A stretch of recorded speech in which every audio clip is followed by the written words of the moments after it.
Welcome you all in Hemated Infotech Private Limited. In this interview questions on JavaScript series, friends, today we are going to see how to swap two numbers without using third variable. Friends, as shown in the example, in a num1 variable, it has 200 values, and in num2 variable, it has 100 values. So after writing logic, what output we want?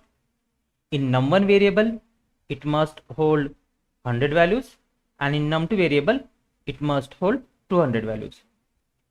So how we can get output like this? So write a logic for this. Let's see. Friends, for writing a logic, what I'm going to do, I create here one JavaScript file. I give the name task.js, and I create two variables. Let num1 having what? 200 values. In num2 variable, we are storing 100 values. To displaying the initial values, I'm going to write here console.log, and in this I will use backtick num1. So whatever we write in backtick, it will be normally considered as a string.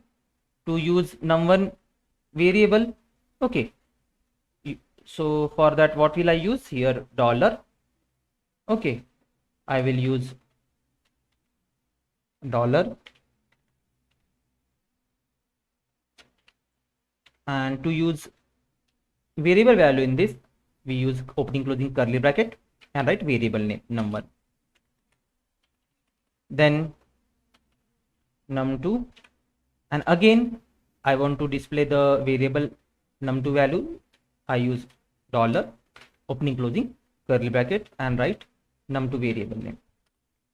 So in the console, it will show us the initial values of num1 and num2. So friends, I'm going to execute it in the VS Code terminal. For that, you must have Node.js installed in your system. If you don't have the Node.js installed in your system, please install it. I open the terminal, and here you can see, friend, here we are in here I'm in my JavaScript folder already mentioned here. So to execute this file, I write node and file name, that is task.js, and enter. Here you can see, friend, we are getting result properly, that is in a num1 variable we have 200, and in num2 we have 100 values. So let's write a logic to swap the two numbers without using third variable. Friends, I'm writing a logic. So I use here num1 equals to what?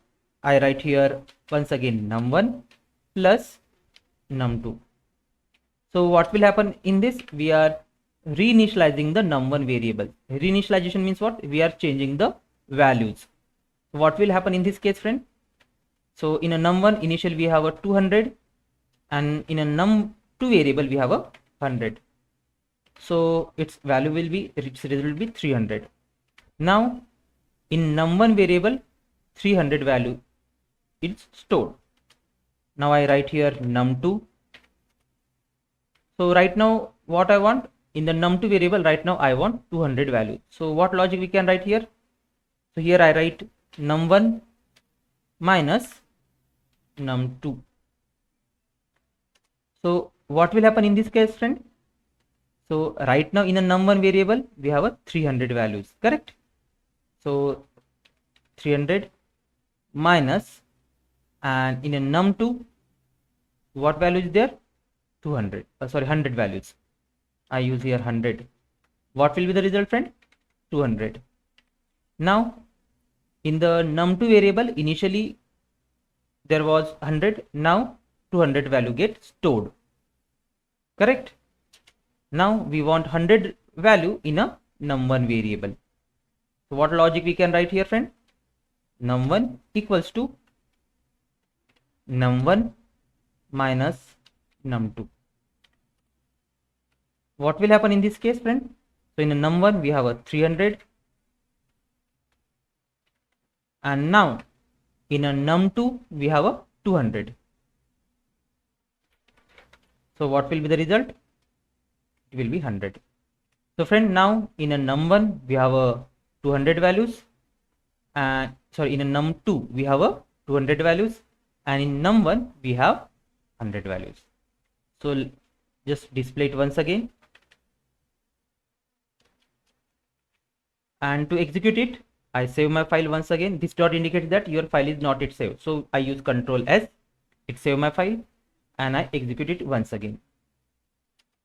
And friend, here you can see number get swapped. So initially in a num1 we have 200, and in a num2 we have 100. After writing a logic, number get swapped. Thanks for watching this video. Friends, if you like the video, don't forget to hit like button and to subscribe this channel.